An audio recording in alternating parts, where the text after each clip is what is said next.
An insider dropped a shocking report about the Lakers' plans for the trading market and what the Lakers are trying to do for the rest of the offseason. We're going to dive a little deeper into that report and discuss why the Lakers haven't made another transaction and why we probably won't see another deal, in my opinion, until the season starts. What's good? I'm Okechi Apakama, and this is Lakers Digest coming to you with another video. And before we get into everything we have for today's video, I just remind you guys to subscribe to the channel if you haven't already to get all of those Laker updates here in the summer, where you're only a month away from training camp, guys. So you guys make sure you don't want to miss any of the updates, because things are going to start popping off here very soon. So make sure you guys are subscribed to Lakers Digest. All right, with that out of the way, let's hop straight into the topics we have for you today, as the Lakers could have traded Vincent and Vanderbilt. So we got a report today that the Lakers could have traded Gabe Vincent and Jared Vanderbilt. So this came out earlier today, saying that the Lakers had an opportunity to include the likes of Gabe Vincent and Jared Vanderbilt in a trade package already, but declined to do so per Sean Dunleavy. And the interesting thing about that report is, obviously on the surface, that looks like a very bad look for the Los Angeles Lakers, who are obviously trying to get better and try to construct a championship team around Luka Doncic and LeBron James and Austin Reaves. And you want to try to get better at every aspect that you can, and not trading some of your contracts that you can possibly swing for other players does not look super good outside looking in. However, there was more to this article, which honestly was not enough. Is still the feeling around the Lakers is the team is pretty much set as it is. There's no major trades or forthcoming until the season gets rolling. The Lakers had opportunities to include the likes of Gabe Vincent and Jared Vanderbilt in trade packages already, but declined to do so. There have not been attacking the trade market by any stretch of imagination, one Western Conference executive said. Most teams, as of now, are sort of in a wait and see mode, and I'll include the Lakers in that. They want to give it some time before they make a trade.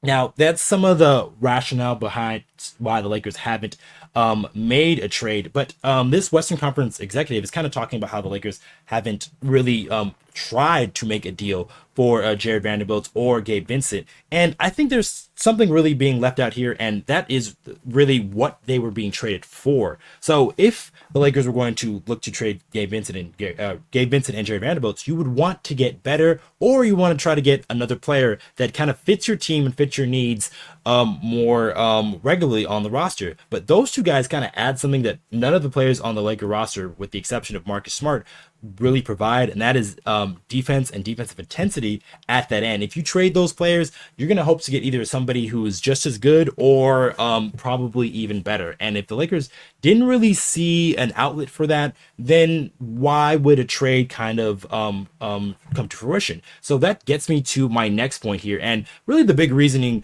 why I think the Lakers haven't made any deals is, why would the Lakers trade these players? And like I said, there is two reasons why you would want to trade the players. Is either you're trying to trade that player to get a better version of that player you already have, or you're trading that player because you're trying to find out like if your team needs shooting, or say if your team needs another big man, then you'd probably use a Gabe Vincent or a Jared Vanderbilt, their contract, to really utilize that to try to get you what you're trying to go for. But the Lakers have already shored up their center position with DeAndre Ayton, and he signed for essentially just over $8 million, which isn't too much money. And they also got Marcus Smart for the for about $5.2 million. So they got some pretty nice parts to add to their roster at a relatively affordable cost. So they didn't have to trade any of their current assets. So guys, obviously, like Hachimura,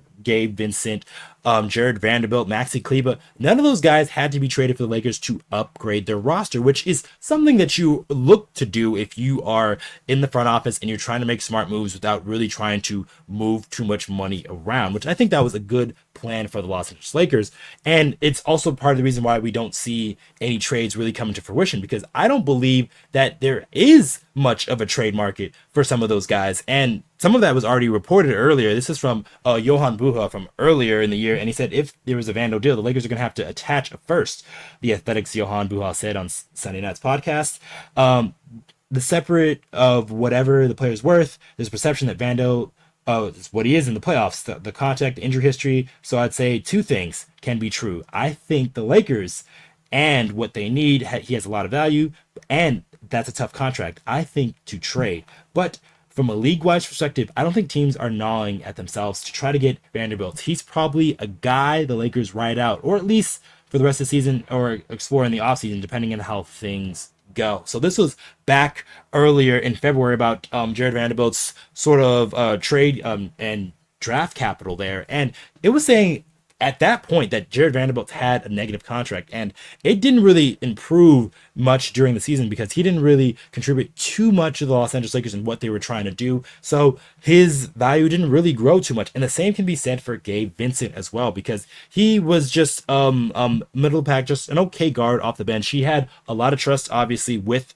the coaching staff and JJ Redick, as he was a professional level player, but he didn't really wow anybody with high level scoring games off the bench or that staunch defense that can really stifle a team. So he didn't really add to his value as well. So I think that is more of the reason why the Lakers haven't really explored trades with those guys, is because there is no real value with a couple of those players. So trading those guys means, and these possible trades or scenarios that this executive was probably talking about, is maybe you're trading for worse players, or maybe even players that aren't really something that you need. So if a trade were to come for a guy like a Jared Vanderbilt, but he's a worse player than Jared Vanderbilt, why are you doing that trade if you're the Lakers?